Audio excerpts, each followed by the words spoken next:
What's the best and worst case outcome for the Nuggets preseason opener and the rest of preseason? Like, what would be a good way for this to go, and what would be a bad way for this to go? Plus, I don't know that the West is as good as everyone thinks. Ryan Blackburn is extremely biased, and will try and defend his position on this. Plus, we'll remember Dikembe Mutombo, Nuggets legend. All that and more on Locked On Nuggets.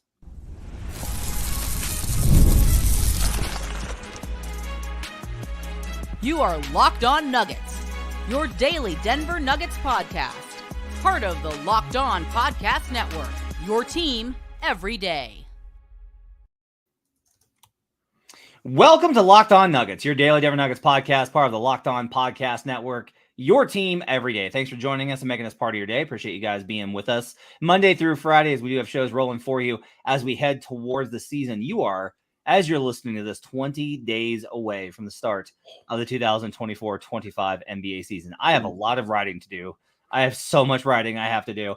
On today's show, we're going to talk about Dikembe Mutombo. We're going to look back at the Nuggets legend, his impact both on and off the court, the iconic series versus the Supersonics. We'll talk about East versus West, because I think the balance of this has been really interesting and something that Ryan's had very strong opinions about in years past. And I'm curious to see if he still holds those. We'll talk about the best and worst case scenarios for the preseason starting on Friday, as that's right, the Denver Nuggets play basketball in 2 days. Well, kind of basketball, it's preseason, but they'll have uniforms on and the bouncy ball will be out there and everything. So we'll do that here today. I want to let you know that today's show is brought to you by Game Time.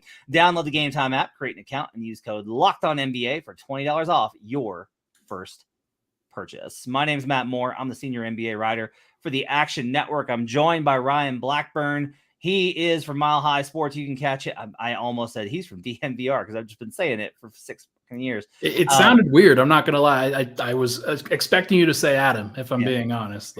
You can catch him on Twitter at NBA Blackburn. The chat is bumping here on youtube.com/LockedOnNuggets. If you guys want to join the show, do so by hitting like and subscribe, turning on notifications. Big Honey says we still need a name for you two. We got Swipe and Gripe with our other co-host. It's true. We'll figure out something as it comes along. All right, let's start here, Blackburn. So Friday's first preseason game. Malone kind of indicated when I asked him on Wednesday. On Wednesday, I asked him, hey, it was Friday. It was Friday. I asked him, hey, what's going to be your approach to preseason? We've only got these many practices. I'm really worried about it because every team I've ever heard that went to preseason, that had a preseason game overseas, they would later be like, yeah, it was not great. Like, we did not have enough time to work on the stuff, because one of the reasons that they like going away to someplace like San Diego or the Sixers are going to the Bahamas is you're in a place and you're bonding and you're there and there's no distractions and it's just teammates and bonding and basketball. And this is not that, because this is an international trip and the NBA is you got to go over here and you got to go shake these people's hands and you got to go do this. And if you ask why are we doing this? Well, because the money is so much, and the money. So as being selected and drafted into this matchup with the Celtics, they have to go through this. So I was curious about it. And Malone mentioned that he was like, I don't know how much I'm going to play starters in preseason. He was like, I just don't know how much I'm going to play them based off of kind of what's going on. And so I do think with keeping in mind that he got practice in on Monday. So they did have Friday, Saturday, Sunday, Monday. They had 4 days of practice. Right. And then they flew for 18 hours. They landed. There's video at the Nuggets social media of them, getting off the bus in Abu Dhabi. And now there'll be nonsense and maybe a couple more practices, and then they'll play Friday. Especially with this first game, what's a reasonable expectation of what you would like to see? What's a best case scenario for what they look like on Friday, Ryan? Well, definitely you want to see guys get in and out of here healthy. That's always the goal through every preseason. Just, you never want to see setbacks. And I got to imagine that in travel and situations like this, you're probably a little bit more susceptible to some of those setbacks. So hopefully everybody stays that way. I have to imagine also that Denver, given the fact that they went long in each of these last 4 days, they actually, that was one thing, just being there. I was just there every single time. And they went long every single time. And at some points, an hour long, trying to get as much work in as possible Michael Malone made that a priority. He said that was one of the reasons they had 3 practices on the schedule initially. They added a 4th one, and it turned into a scrimmage. And he's trying to get it. He tried to get as much work in as possible before this trip, because I think he shares some of those same concerns. If I'm Denver, I'm looking for, because I think they're going to play the starters. I think that they kind of have to, especially in Abu Dhabi, right? Like that's one of. I think they'll play them the first quarter, and I think that we'll see them probably end of first half. I just don't know what like. I think that he's going to go real light. Maybe not in this first one because it is such like a first game of preseason, NBA game in Abu Dhabi, money. Right. And the league's going to pressure him. The league's going to be like, hey guys, we understand it's preseason, but like could really use Jokic versus Tatum for like a little while. Exactly. So like, I think you're right that, I mean, I don't mean to say that they won't play, just that I am curious about his approach to preseason in terms of how much the starters are going to play. Undoubtedly. And like, as far as the starters, I assume you're going to see Christian Braun. He spent the majority of the time with the starters so far. You're going to see him out there with those other guys, and maybe you see them switch in that second game, and you have Julian Strawther in the starting unit in the second matchup that plays a quarter total. And you also want to see them be able to push the pace capably with Russell Westbrook. That's one of the things that they've been trying to do with their second unit. I'm not sure how much their personnel can handle that, especially while Peyton Watson is out. You've got guys like Hunter Tyson that have been playing really well in training camp. He'll probably get an opportunity. Vlatko Čančar coming off of a torn ACL. Dario Saric, he's a slower big. He's not going to run the floor. So I don't know how it's going to look. I think it's probably going to look a little bit grimy with the second unit initially. But hey, the starters have played together for a long time. As long as they run the ball through Jokic, they're probably going to be okay. Yeah, and I mean, it's not like the Celtics are going to gear up for this, right? Like it's right. Both teams. One of the things I hate about any sort of contest where the stakes are not playoffs, like some regular season games they'll get up for. But a lot of times NBA players honestly have kind of a standoff over which side can care less. Yeah. Like it's a real battle for like, how much can we not care about this game? The ennui from Inside Out 2, essentially all over the place. I love it. And so like a worst case scenario is just that if Christian goes 0 of 4 from 3 in this first game, it doesn't matter. And it's not going to change their approach. And Malone will get asked about it and he'll say, I don't care. It's preseason.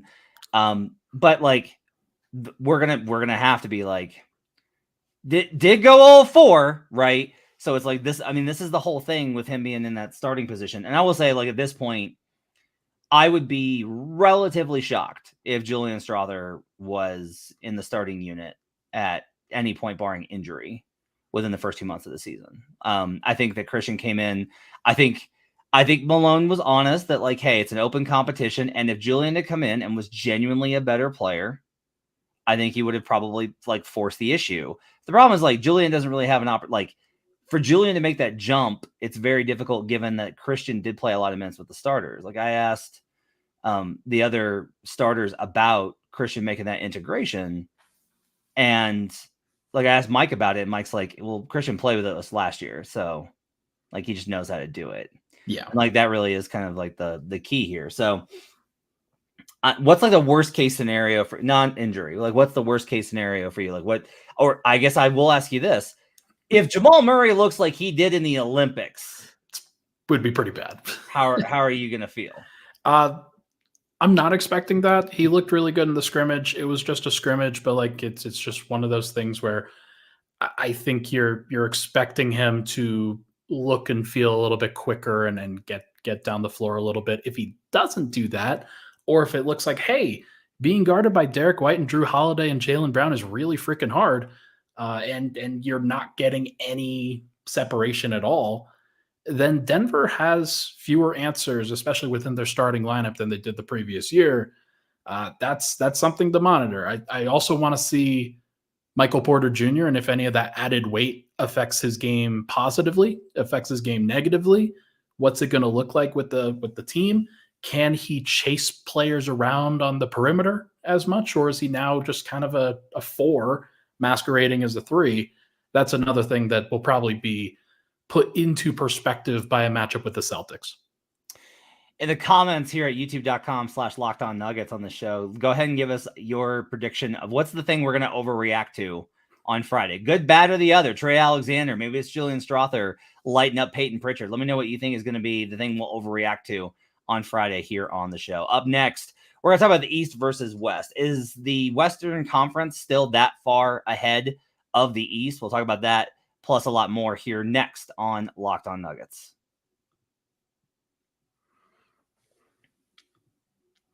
Today's show is brought to you by FanDuel. Hey, NFL fans, you can start the season with a big return on FanDuel, America's #1 sportsbook. When you get a hunch in the middle of a game, you can check out the latest stats, view play-by-play, and so much more on the same page where you place your bets. Broncos are out to 2.5, 3 in some places versus the Raiders, because whenever you've got a quarterback that had negative yards and a half, you got to make them a favorite. Just have to do it. Have to do it. So you can get in on that. Plus, you can bet things like the Nuggets to win the division, where they are a pretty good number versus the Oklahoma City Thunder. You can bet them to win the title, all that and more at FanDuel. You'll get started with $200 in bonus bets guaranteed when you place your first $5 bet. That's FanDuel.com. We'll be right back on Locked On Nuggets.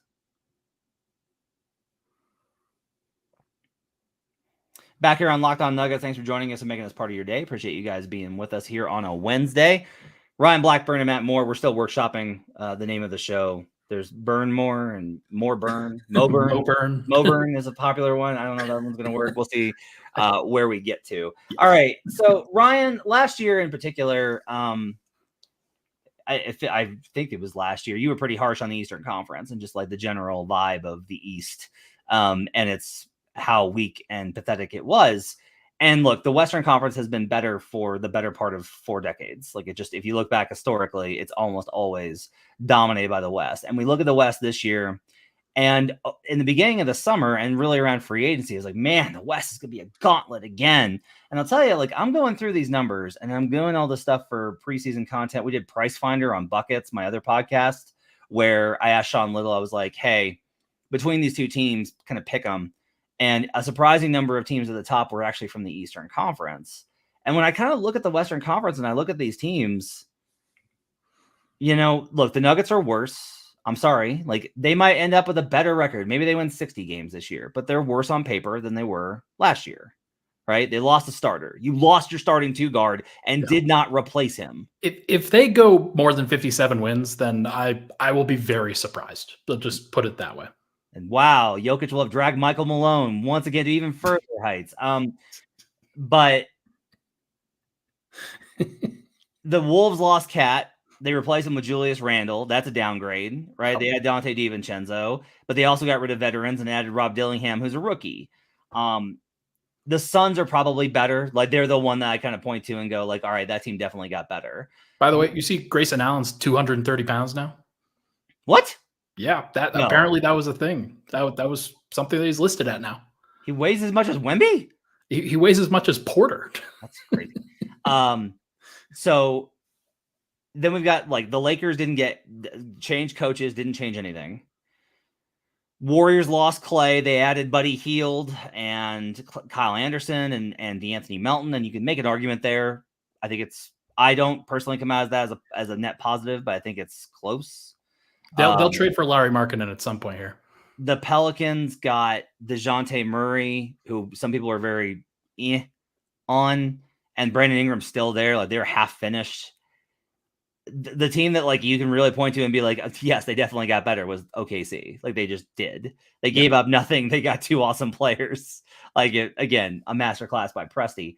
The bottom of the East is wretched, horrible, terrible. Nets, Wizards, Pistons. I think Pistons are going to be okay. Oh, that's because they got prime superstar Tobias Harris on the team again. I mean, they got, like, Tobias is a solid veteran. I know. But he's over 30, Matt. Okay. And so my question for you is the gap between the West and the East really, really that wide? we do this every year, right? Where during the preseason, during the first 20 games of the season where people don't really care about what, like you write your narratives and you write the matchups and everybody makes their sweeping statements on what happens. And there was a season a couple years ago, not this last year, where the East, I think, outperformed the West in intercontinental or interconference play, whatever you want to call it. And then people were like, the East is back, the East is back. And then it reverted to exactly what it was the year after. Paul George did go to the East. Yep. That's a big one. Karl Anthony Towns is now in the East.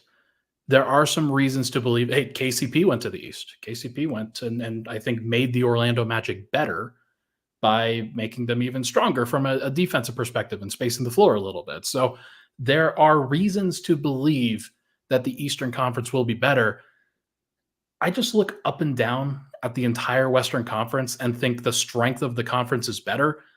Whereas the top of the Eastern Conference, maybe your top 5 or 6 East teams are probably about the same level of strength as the top 5 or 6 West teams.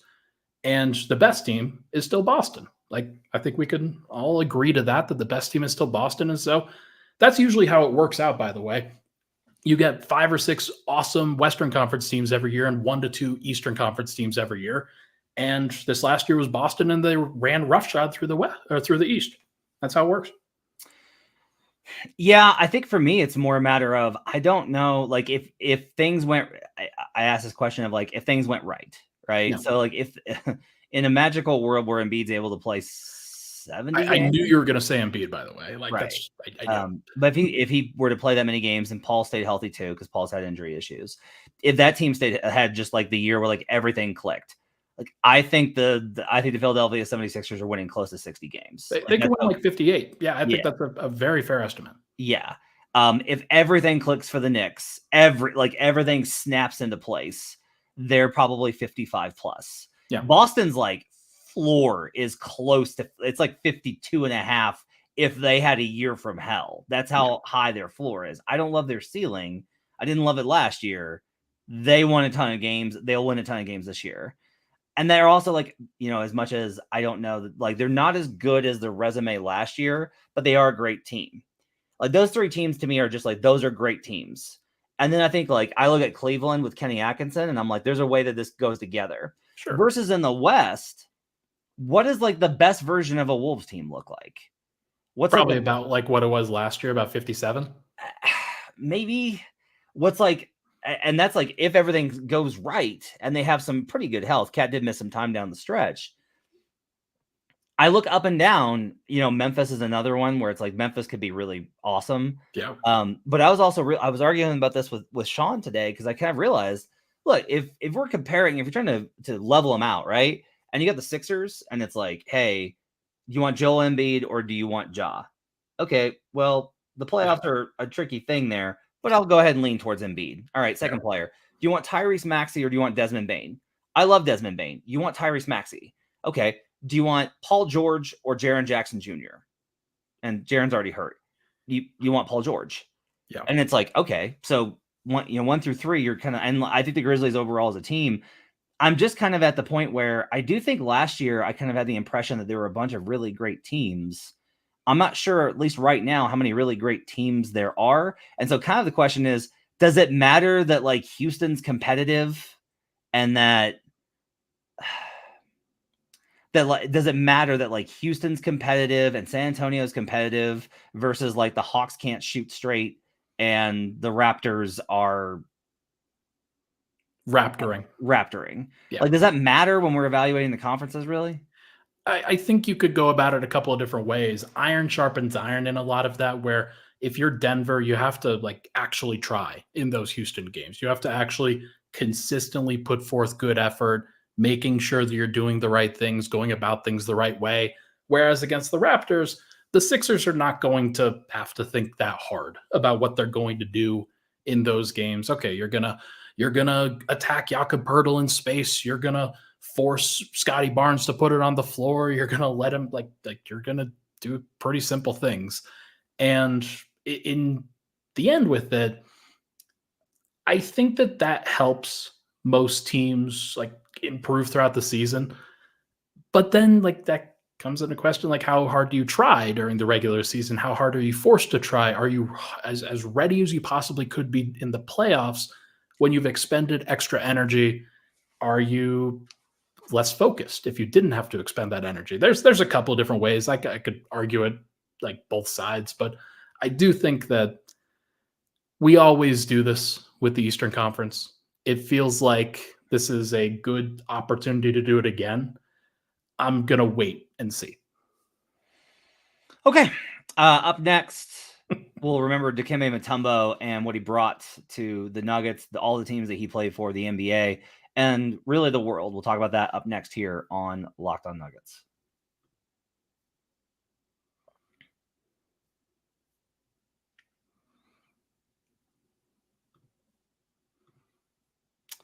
Today's show is brought to you by Game Time. Game Time's got a new feature called Game Time Picks that makes getting tickets for your favorite live events even easier. Game Time Picks filters out the fluff to show you only incredible deals on great seats so you don't have to waste time searching through thousands of tickets. I'm looking for tickets for the Avs for the upcoming, not just this month, but really for the rest of the season, shopping out some good opportunities on Game Time in order to pick them up for my wife, who's a huge Avs fan.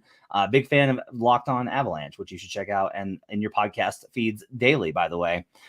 They've got so many great things. You can customize your spot with all sorts of awesome stuff. Curation makes it easier to save more on sports, comedy, theater, and more. Get a panoramic view from your seat in the app before you buy with the seat views. That's a really big thing, so you know exactly what you're going to be looking at, so you're not going to get stuck behind a pole or a post or have the kind of angle that you're not looking for at a concert or a venue. Make sure to check it out. Take the guesswork out of buying tickets with Game Time. Download the Game Time app, create an account, and use code LOCKEDONNBA for $20 off your first purchase. Terms apply. Again, create an account and redeem code LOCKEDONNBA for $20 off. Download Game Time today. What time is it? It's game time. We'll be right back on Locked On Nuggets.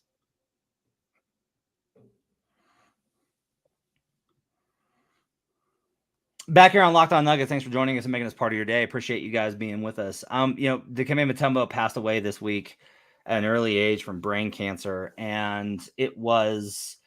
I'll talk just real briefly about this. So, I started a blog in 2007, and we were looking for a name for it. And I was thinking about like what basketball kind of means to me, like what's the best thing about the NBA to me. And I was thinking of various moments that were really kind of etched in my mind. And Dikembe holding that ball in celebration on the floor really stood out to me. And I was like, he was so overcome with emotion. It was just like this outpouring, this wave of emotion. And that reminded me of a word that I knew, which was paroxysm. And the name of my original blog, which my Twitter bio is still Hardwood Paroxysm, is entirely inspired by that moment from Dikembe. Because Dikembe was such an amazing player in the league. You know, he's not one of these all-time guys. He's not on the Mount Rushmore. He's not any of these type of things. But he was such a force inside. And he played in such a physical time in the league. A respected veteran across all these spots. I have heard some absolutely hilarious stories about Dikembe from various beat writers that have covered him. I cannot share them here as they are extremely not safe for work.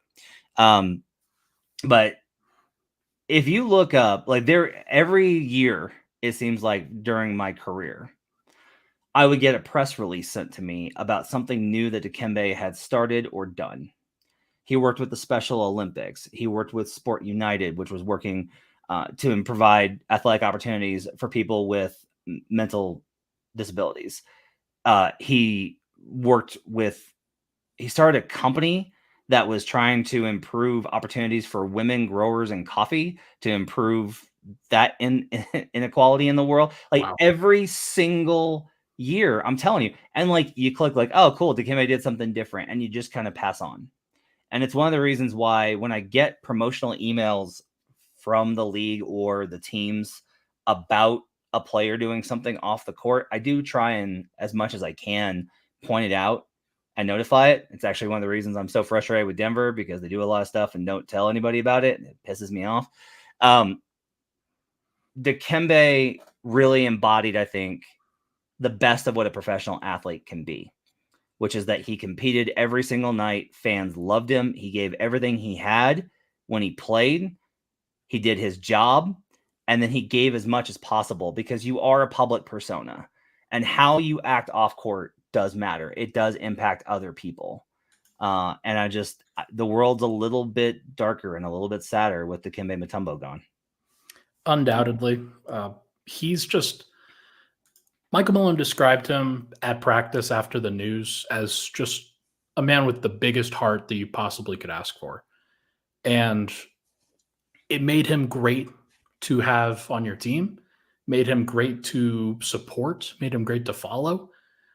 He's one of those guys that I think most of my generation and sort of fans that are newer to basketball will always remember the finger wag and the no, and some of those awesome commercials that he did. And like, he's just one of those guys that his personality clearly was larger than life, just as large as he was. And always had something witty, always had something fun, but it was always in good nature too. And clearly just impactful in so many different assets and aspects of the game. The Allen Iverson Sixers that went to the finals, it was a team that Dikembe was on, I believe. And that's like one of the most impact. Actually, no, he didn't finish the year on that team. He did. He did. My mistake. It's okay. You were like 4, so it's okay. I'm doing my best over here, but he, like, to even get to that point, like, he was one of the most impactful people in the game at a time where it was still a very difficult place for anybody other than wings that were trying to emulate Michael Jordan could be. And he carved out a role. He did everything that he could. And one of the most feared players clearly in the lane. Like, nobody would ever, like, there's a reason why people cared when they went at Dikembe and won. It's because they very rarely won. And that's one of those things that will always stand out and kind of define his history for sure. Like, he was somebody that people cared about when they attacked the rim. And like, how could you ever leave a larger on-court legacy than that? Yeah, I think it's, I think with the on-court stuff, he was, the dunks were so violent then. Like, almost, if you were a center, you couldn't make a business decision back then. Yeah. Like, you couldn't. You had to stand in and get dunked on. That's one of the reasons why Alonzo Mourning here in the basketball behind me was my favorite, because that dude would just get yammed on, and he challenged every single one of them, and he won a lot of those battles, and Dikembe did the same thing. That era of Georgetown basketball was absolutely legendary. Dikembe was also, I never met anybody in the league, who was like, yeah, I didn't really get along with the Dikembe. Like, right. Nobody, right. Beat writers, executives, coaches, anybody. And everybody always had really positive things to say about the experience. He was a very worldly person in a time before that was kind of common in the NBA, which is really cool to see. He had an international perspective. The stuff that he's done for the Democratic Republic of Congo, it really is awe-inspiring. Like, take a minute and just go look up what, like, Dikembe Mutombo philanthropy, and it's unbelievable. And I do think that a lot of players are much better about it than they used to be. And you asked Russ about the Westbrook Academy. I think that's a great example. Everything Chris Paul does is really powerful. I've been to his school in New Orleans. Yeah. The LeBron James Foundation. Like, you're seeing, like, there is a real effort, I think, it made in the last 20 years, honestly, by players, 15, somewhere in there, to definitely make an impact in their communities. Like, the importance of that has really grown. But Dikembe just took it like such a different level, and he just kept going. And whenever I've been to so many all-star appearances where Dikembe would walk into the room and everyone would light up. Like, everyone was always so happy to see Dikembe Mutombo. It was just really phenomenal. No, just really quickly, just to circle it back around to the Nuggets, like, that 1993-94 season will always be important in the history of the team. It's one of those things where before the Nuggets ever won, and like before they won in 2023, you had very few moments throughout NBA history, throughout Nuggets history, where you could really point to and be proud, just absolutely proud of the effort and what the team put in. And he was at the center of that entire thing. And seeing that picture, like that is one of the most iconic pictures you could ever see in the NBA world. And he really did make an impact. He made an impact here locally, but he made an impact all around the NBA, on and off the floor, as you said. And it's just like, he will be missed. There's no question about it. Everybody was sad that Dikembe Mutombo was gone. Okay, that does it for Locked On Nuggets here for a Wednesday. We'll be with you tomorrow. Swipe will be on with you. I don't know if Ryan's jumping on with him or not. Well, we'll figure that one out. We're still figuring out the schedule. And then Friday, I will wrangle Swipa, and we will do a show sometime after the preseason game. There are various other live shows that I'm sure you guys are going to want to check out after that game. And then we'll be on sometime in the afternoon and we'll react to that game. So you will have an episode that kind of talks about that preseason game on Friday. You can listen to that over the weekend to get yourself set for being back in game mode here with the Denver Nuggets. Thanks for joining us. Appreciate you guys being with us. We'll see you guys again next time here on Locked On Nuggets.